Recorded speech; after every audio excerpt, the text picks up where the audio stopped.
So the Edron Academy is located in Mexico City. We're delighted to be joined by three of the leadership team who will talk about how they use assessments within different parts of the school to inform their teaching and learning. As you can guess from the title slide, Charles, Stefan and Roger will each focus on a different stage of the student's journey through the school.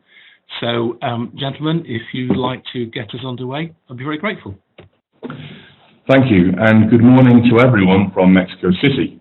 My name is Charles Kelly. I am the Deputy Head of the Lower School at Edron Academy. I'm going to talk to you about how we use GL assessment data in the primary school. We've been in partnership with GL for several years and have presented with them at a number of educational events. My colleagues here, Stefan Doyle, Key Stage 3 Coordinator, and Roger Stokes, Key Stage 4 Coordinator, are going to talk to you later about the secondary school and how they use the data. But first, some background information about our institution. Edron Academy is the leading bicultural British international school in Mexico City. It's over 50 years old. We have over 1,000 pupils who are mostly Mexican. We follow the English national curriculum alongside the Mexican national curriculum, and we were the first school in Mexico City to receive accreditation from COBIS, the Council of British International Schools, and only the second such school in Latin America. We've been using Cat4 data at Edron for over 5 years now, and initially in the primary school. Recently, we've been using the GL Progress test as well, and I shall talk a little bit about that later, but for now, the Cat4 data. These are the cognitive ability tests that are taken in Year 4 of the English curriculum when the children are 8 or 9 years old. There's so much data swirling about in schools, so much data that sometimes schools are creating data for the sake of data, particularly in Britain. Clearly the question we must ask of any data, once we've established its accuracy, is whether it can be analysed and used to have an impact on the delivery of our curriculum and on the improved learning of our pupils. When looking at the Cat4 data, it must be remembered that tests are taken over a short period of time, over only a few days in a child's life. All tests are pieces of evidence that should not be taken in isolation, but in conjunction with other evidence, other assessments, teacher judgments, work in books, etc. However, there is much that is appealing about Cat4. It is secure, the marking is done by the computer, and the group and individual analyses that identify the children's aptitude into key areas of cognitive ability is particularly useful because we can consider whether our curriculum, our teaching styles are matching the preferred learning styles and learning biases of our children. The CAT tests are taken by over 1 million children worldwide, and so the comparative data is very useful. Of particular appeal is that they provide an alternative to the packaged SATs type tests, which are quite narrow in scope and can lead to a curriculum being developed which is geared towards teaching to tests. Cat4 tests the child's ability rather than his or her attainment of a particular curriculum. After the children have sat the tests, then the real work begins. This is a set of real data from a few years ago. Names would normally appear on the left-hand side, but for obvious reasons they've been removed for purposes of this presentation. First of all, we look at the scores for every child in the group. As we know, the scores are based on verbal reasoning, quantitative reasoning, non-verbal reasoning, and spatial awareness. An average score is about 100.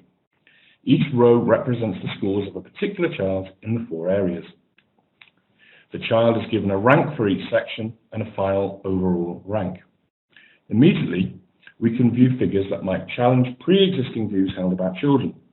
We can identify children who might have been ignored, stereotyped, or even dismissed by some as lower attainers, and are now identified as having a particular strength in one strand of cognitive ability. In a child doing reasonably well, an area of weakness could be identified, which might otherwise reveal itself much later in that child's educational journey. If left until later, when a child is much older, and might decide that he or she is not able in a particular area, the perceived weakness might be more difficult to rectify. So here, you can see in the second row from the top, a child is very able mathematically, but is let down in overall rank by his verbal reasoning score. This might be a child who needs particular support with the written word. Teachers can then provide work with consideration to his or her verbal skills. It might mean, for example, more support with written word problems, or with reasoning language with regards to high-level mastery questions or investigations. The teacher can work with the SEND leader with a view that the teacher is supported to plan appropriate work on a daily basis. It is hoped that with his support, scores and other tests perhaps lower due to verbal reasoning skills, can be raised. In the fourth row from the bottom, the child has low scores except in non-verbal reasoning, where he scores very highly. This is just a child who might slip through the net, who might be stereotyped as a weaker child academically, but in fact has many strengths which might be untapped to this point. Work including mapping, visualized step-by-step planning, designing using IT programs and tools could support the learning of this child. We could also cross-reference with data held by our special needs department.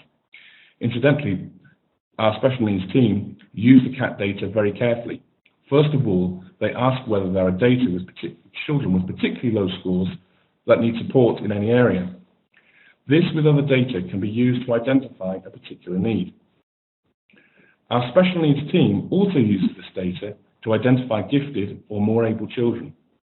In the primary school, small numbers of very able children who are particularly strong, for example, mathematics, are offered specific support. We use the CAT4 data in conjunction with other assessments and judgments to identify these children and put programs together to develop mastery skills. Now we move on to student profiles. These profiles provide excellent information because they identify the students' learning biases. This chart plots some older information from our school. You can see that our children differ greatly from the UK average. Very few have verbal biases in their learning. Most have various forms of spatial biases. This means that children are likely to need support with written word, not surprising, considering that nearly all our children have English as an additional language. Then we looked at the overall results. We can see that this year group is particularly strong when it comes to quantitative skills, non-verbal reasoning and spatial awareness. The weakness when it comes to verbal reasoning is confirmed. After reviewing these CAT scores over the period of several years, and by using data from other assessments, we could tell that these issues were not for one year group, but were a trend overall. What could we do about this and with our curriculum? How could we tune our teaching and the delivery of our curriculum in a way that does not compromise the bicultural values of the school? One interesting theory was that children scored strongly elsewhere or focusing on other areas almost instinctively because they've been compensating for the lack of verbal reasoning ability from an early age because they used English as additional language. Whatever the reason, our children needed more opportunities to speak English in the primary school. They needed to talk about their work, discuss, argue, analyse and evaluate. They needed to be able to present their work and talk about it. A key focus of training from early years right through to the end of primary school was the development of spoken language. Teaching observations were used to work with staff to look for opportunities to develop the spoken word. The children also needed more opportunities to write. We have begun this process and we are developing our writing program using a talk for writing approach. However, children need to read if they're going to be able to write well, so complementing the speaking, listening and writing skills, the primary school is also developing a cross-phase approach in accelerated reading between upper Key Stage 2 and Key Stage 3. Our children with spatial biases are also visual and kinesthetic learners. They can be scientifically or mathematically higher attainers. We need to ensure that the children have more opportunities to hypothesize and carry out investigations in science and mathematics. They needed more practical equipment across the primary school, so we worked with the science and maths leaders to lead inset in these areas, and then work with staff, team teach when necessary, and coach leaders. Attention to hypothesizing and the development of mastery skills in general was an area of need that was confirmed by other data. Our children tend to be visual learners, and for this and other reasons we appointed a specialist IT teacher. In Year 6 classes, every child has a Chromebook, and all subjects now have elements of IT learning included. Teachers use a variety of IT platforms, programs and sites to contextualize learning and support visual learning styles. We're already a visual, colourful school, and a huge amount of attention is paid to having a colourful and informative classroom environment. The role of catering for English as additional language in the classroom is something we're working on. It's another opportunity for INSET, and it's something we're looking to develop in the future. What else can we do with the data? Our tests are particularly useful for admissions. Edron is a selective school. We do have waiting lists, and we need to identify children based on academic ability. The tests provide an excellent and fair way of selecting children for the school. We order and use tests for those children who arrive in Year 4 and 5 looking to be placed in the following years 5 and 6. The children with the strongest overall rank are likely to be accepted. Predictions. The CAPS tests offer predictions when it comes to future attainment. This can be a tool for tracking children and also quality assurance for managers to hold staff members to account. However, it is important that other data is used to confirm results and possible conclusions. So where can some of this extra data be found that might confirm the CAP data findings?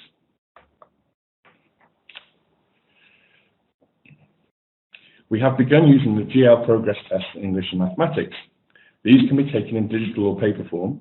They're based on the English National Curriculum and can be sat from the ages of 4 to 14. The English tests are of particular interest to us. They involve assessments in spelling, grammar, punctuation, alongside a reading comprehension in narrative and non-narrative. After the tests have been marked, an analysis of group scores by question and of group scores by gender is presented. Usefully, an individual report of the child's progress is given, where the scores are broken down and implications for teaching and learning are offered. The information here is particularly useful for the teacher and for the transition to the next year group. There are also individual reports for parents, which show scores and progress in a user-friendly format. Finally, the combination report brings together the progress tests and the CAP4 findings. This is particularly useful because it compares and contrasts ability with attainment from the progress tests. Now on to Stephen Doyle, the school's Key Stage 3 coordinator, to explain the secondary school's approach. Okay, thank you, Charles. So, allow me to get myself comfortable. So, the Key Stage 3, approximately 220 students across years 7 to 9. We follow a bespoke curriculum, which incorporates the national curriculum, parts of the set, which is the Mexican curriculum, middle years program, and some context-inspired criteria based on teacher judgment. I think the reasoning behind the use of CAP4 has been very well explained by Charles and previous webinars. What I'm going to focus on is a piece of academic research, educational action research that we undertook in Key Stage 3, trying to use this data in a proactive way.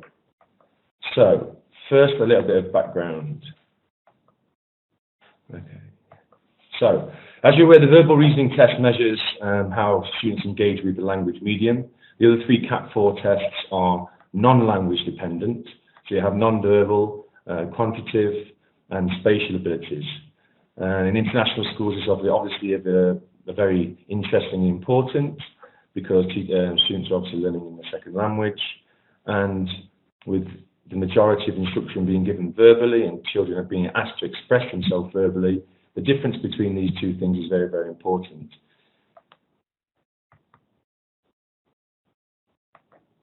Okay, so what I'm showing you now is I'm showing you the correlations with exam success and verbal scores, and as you can see, the correlations for the verbal test, the verbal cognition test, has a much higher correlation with exam success, and in the majority of subjects. For some specific subjects, for example, PE, art, music, has a less of a correlation, but obviously a lot of experts suggest it has the highest correlation with exam success.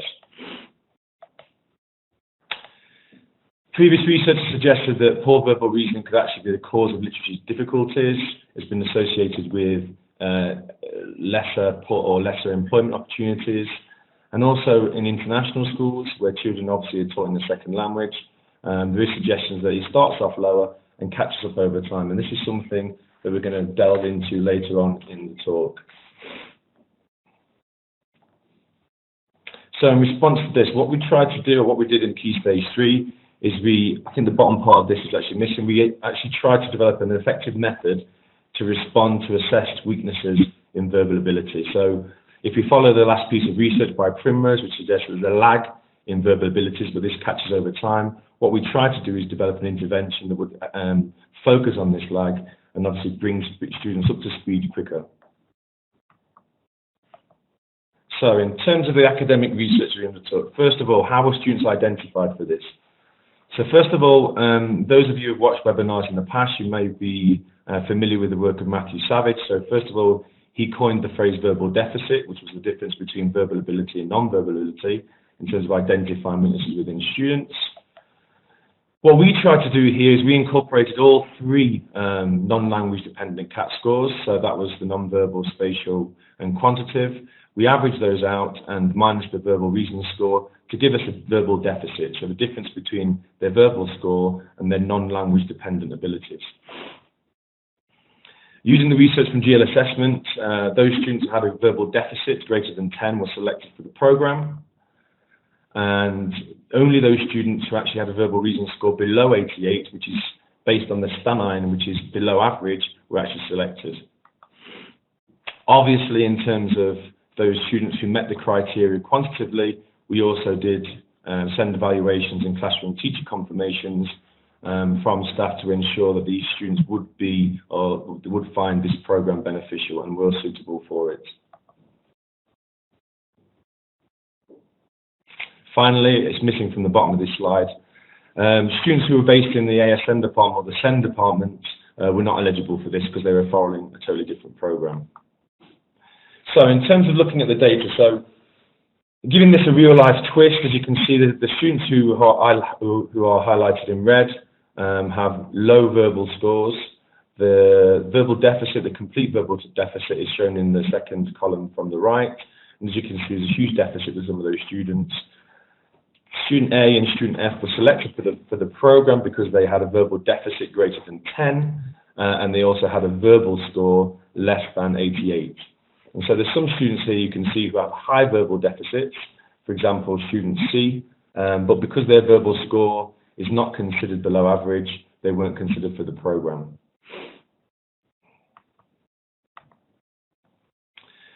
So how did it work? Initially, we identified 20 students who were eligible for the program. After we actually did the presentation to students and to parents, this whittled down to about 11 students who actually wanted to go on the program.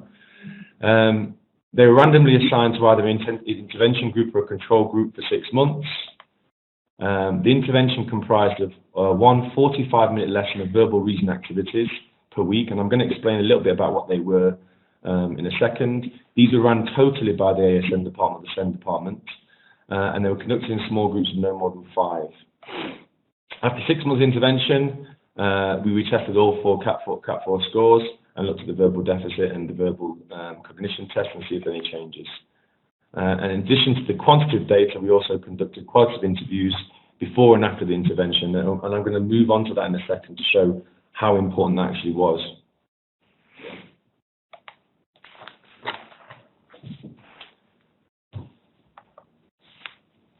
So in terms of the verbal reasoning activities we undertook, first of all, we looked at, give me 2 seconds. So we looked at organisation of text. So one of the sessions was organisation of text. The second session, or the second area, was context comprehension. So this looked at things like skimming and scanning, identifying and using evidence.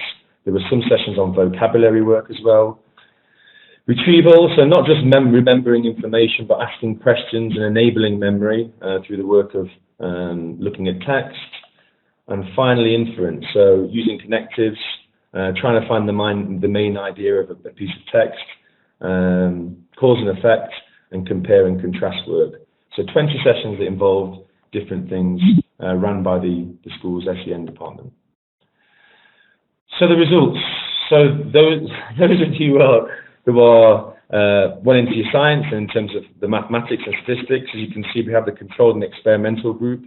The mean test 1 was the CAT4 scores before, and mean test 2 was the CAT scores, the verbal scores afterwards, the SAS. And as you can see, there were slight improvements in both.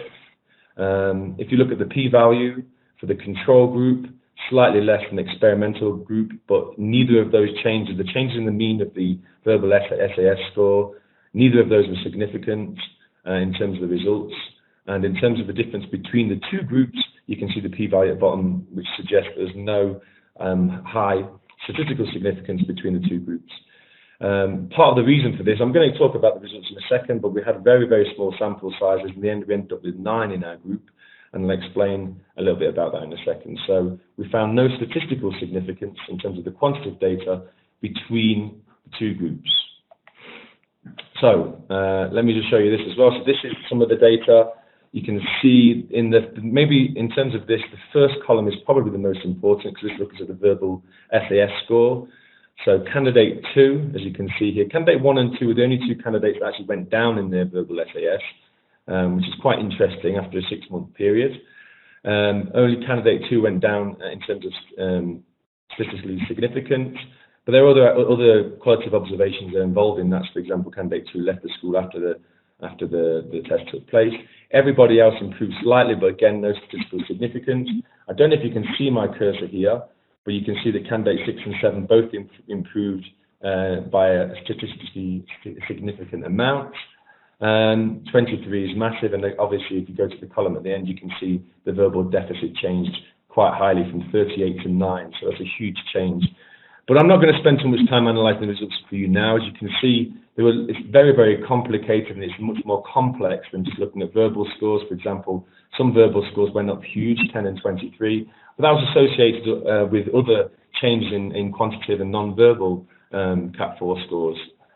What I think was most important in terms of the data and the results that we had, so we didn't show any statistical significance between the results, but the reports and the feedback from the students was fantastic. So in terms of the qualitative data, students agreed that they can understand what teachers require from them in tasks and in classrooms. They participate more in lessons. They can explain themselves in their own words. And so even though the data didn't really back up quantitatively any sort of significant change, the students were really positive about what happened. And as you can see, there's some comments here about that. So here, when a teacher talks, they can understand, they can express themselves. So all students who would recommend the program, and actually 2 of the students who finished the program asked to continue on the program because they found it so beneficial.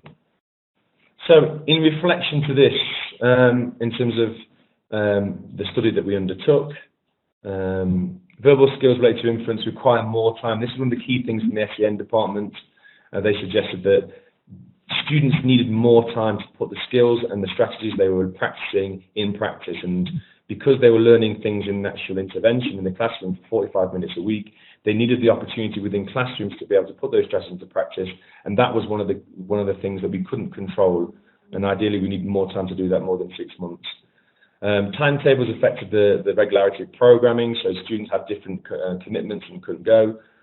We had some issues in terms of group dynamics, so some students had behaviour issues in some of the groups, and that affected some of the learning and the attitude towards the classes. The duration of the program was not enough, as I just said, and the impact on classroom needs to be a little bit more significant. So, let me go back here.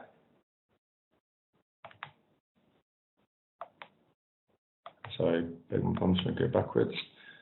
Okay, there's a bottom of the slide is slightly missing. What I want to state is that even though there was no statistical significance between the results, what we actually learned was that the perceptions of students and parents was really, really positive. They could see that we were passionate about learning, passionate about improving student outcomes, and also that we were academic and undertaking academic research within the school. I think it was an excellent example of lifelong learning within the school and role modelling that to students and parents, which was fantastic. I think we learned how to better develop, deliver and measure academic interventions within the school, and also we developed much stronger links with the ASN department or the SEN department within our school, and so those are really some positive things that came from that. Finally, in reflection, in terms of role modelling, you can see on the final slide here is about the data, so you can see in our current data for verbal, quantitative and the CAT4 scores here for year 7, 8 and 9. There's no drastic changes or drastic problems with our data. Specifically year 7 are probably quite low in verbal, but what this piece of academic research has done is really inspired other people. And so, for example, in Key Stage 3, in response to some of the verbal issues we have in Key Stage in year 7 specifically, we've actually undertook an accelerated reader program within the English department, and instead of just using this as an intervention, it's actually being conducted by the head of English as a piece of academic research, and so we're looking forward to looking at the results from that.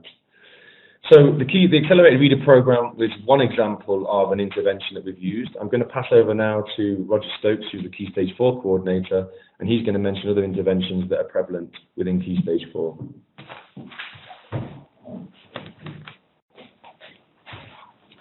Okay, thank you, Stefan. Hello, everybody. As Stefan said, I'm Roger Stokes. I'm the Key Stage 4 coordinator here at the Edron. So I'd like to begin by just putting Key Stage 4 at the Edron into context. So there's approximately 160 students across years 10 and 11. We run the IGCSE programme, and students are taking between 8 and 9 IGCSEs. Okay? As Stefan mentioned, the majority of our students are Mexican, and they're taking their IGCSEs in their second or third language. The school's requirement to continue onto the IB diploma programme is that students achieve 5 A-star to C at least. And in 2016, 93% of our students achieved the necessary grades.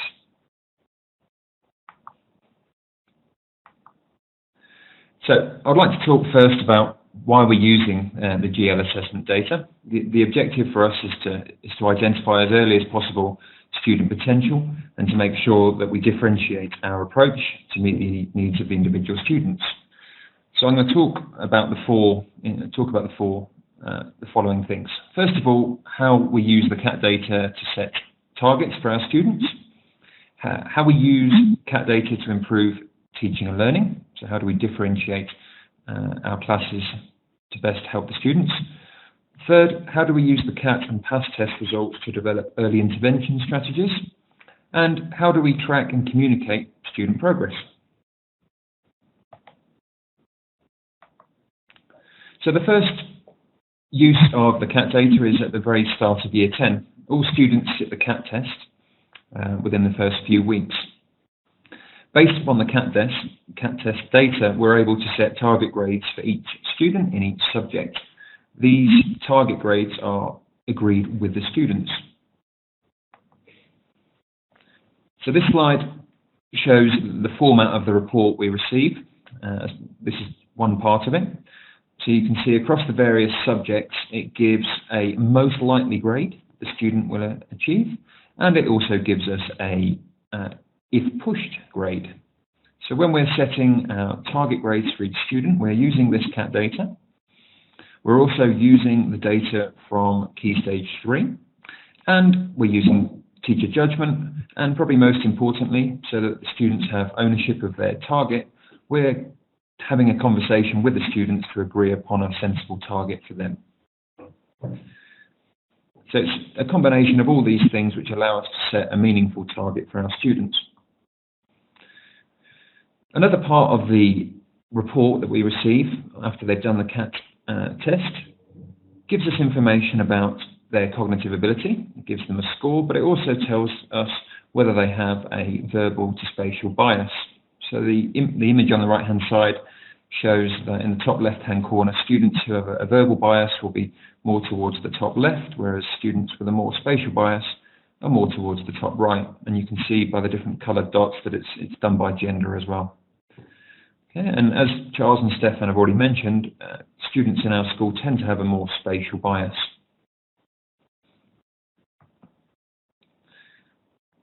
Following on from that, we also have the information in the table on the right-hand side. This shows us, again, that students in our school are more towards the spatial bias, and that's going to help us identify as areas in which we can differentiate our teaching.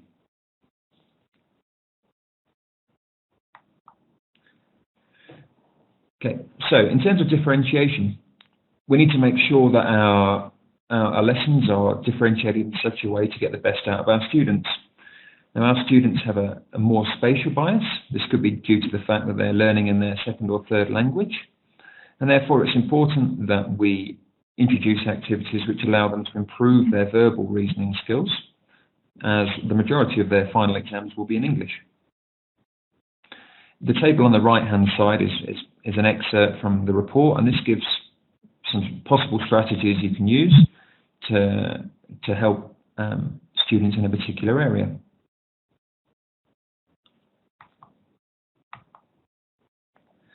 Okay, so we've identified in our school that the students will need extra support with their verbal reasoning, and therefore part of our differentiation strategy is that we've introduced more literacy activities, okay, and we've also introduced intervention, which focuses to a large degree on their verbal reasoning skills.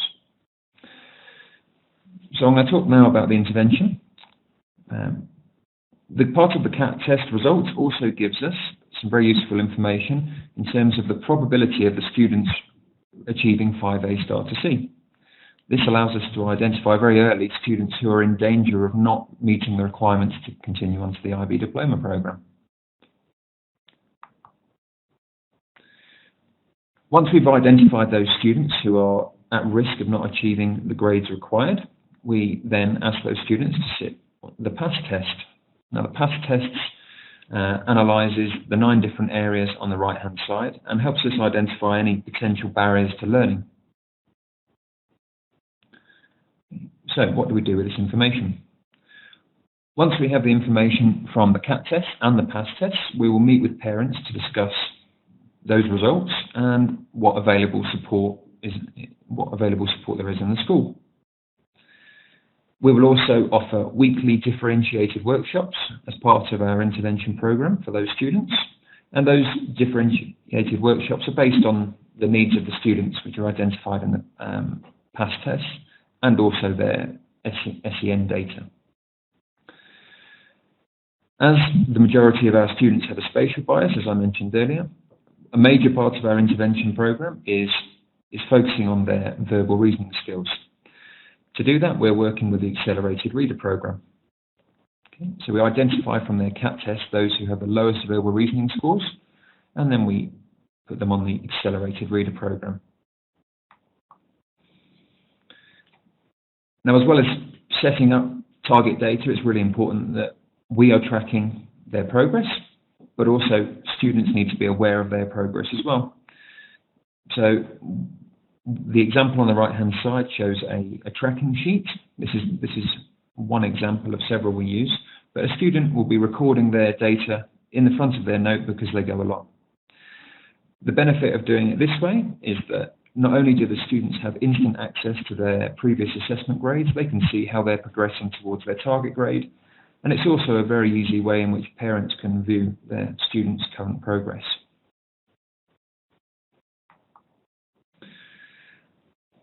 To conclude, the final part of our tracking progress is our summative data. At the Edron Academy, every 6 weeks, the students receive a report. This gives a current working grade in each subject, and those on the Accelerated Reader Programme will also get a reading level. Okay, this allowed us to monitor their progress against the target grade we set earlier in the year. That concludes the presentation from Charles, Stefan and myself, so I believe we're now going to open it up to questions from anyone.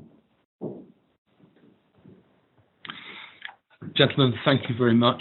That was very interesting indeed, and I'm sure that will generate some questions. A reminder to those of you who are on the webinar, if you have a question for Charles, Stefan or Roger, if you'd like to just type that into the Q&A section of the WebEx dialogue and address it to the host, we'll gather those here and we'll relay those across. I have a couple already. The first one I suspect is aimed at Charles, but Charles, you talked about the way the SEN team look for gifted and talented students using the CAT4 scores. Do you know, do they work with a specific threshold or a specific SAS that they're looking for, or is it just an overall profile that they work with? Well, what we generally do is we look at the rank from 1 to 72, and if they're very high, we then bring in lots of other things. So we look at the teacher judgment, we look at the working books, we look at other data. So it's a very good identification of those children. And it's often children who through other systems of data would not have been identified. So we find it very, very useful. We only choose the very top sort of children, and those children go off and do mastery work, particularly in mathematics, problem-solving skills, and all that sort of stuff is confirmed by the other scores in the CAT data, which shows that they'll be interested in more practical activities, problem-solving, and so on. So we generally use the rank, but if you are 1 or 2, you're going to have a very high SAS score anyway. That makes sense, and I found that particularly interesting. One of our colleagues, Claire Dunn, returned from the ESIS conference in Copenhagen, which was held last week, and this seemed to be one of the hot topics. How do we identify gifted and talented students? It's interesting. It is interesting because you often find there's children who are not necessarily strong in another area. They might be good in one area, but particularly strong in one strand of cognitive ability. And they children who might have slipped, under the net otherwise, or just meandered along. So at least you're identifying these children early in a particular strand, and you can put something into place. Yeah, makes perfect sense.